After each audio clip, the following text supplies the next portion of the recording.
Asante sana. Majina yangu naitwa Pastor Kanyale ama Prophet Kanyale. Singetaka sana kuongelea mambo ya Betty Bayo ama mama wa watoto wangu. Sikuwa nataka kuongea hiyo maneno. Na ndio maana ninajua mambo mengi lakini nimenyamaza kwa sababu nilikuwa nataka tukunyamaza. Lakini baada ya mama kuongea, mama ya Betty Bayo, nikatamani kuongea. Huyo mama umeona ndio mama ambaye amekufiwa na mtoto wake. So wananchi wajue hiyo kitu ya kwamba huyo mama ambaye ako Amerika ako na uchungu sana, maana huyo mama amekufiwa na mtoto wake. Amekufiwa na mtoto wake. Mimi nimekufiwa na mama wa watoto. Tash amekufiwa na aliyekuwa mke wake, maana walikuwa wameachana miezi 3 za mwisho. Lakini huyo mama huyo ndio mtoto wake. Na mimi ningeomba kama Pastor Kanyari, the reason why sikimbii sana juu ya watoto, ninanyamaza tunajiangalilia. Na niko na huzuni sana juu ya huyo mama, nimemhurumia.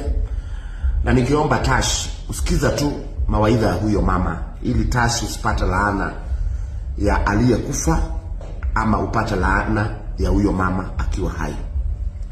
So sikiza tu mawaidha ya huyo mama. Watu wanaweza dharau huyo mama, lakini mimi siwezi mdharau. Huyo mama amekufiwa na mtoto wake. Huyo tu ndio mtoto ambaye alikuwa anamsaidia. Ndio mtoto ambaye amempeleka mpaka ng'ambo.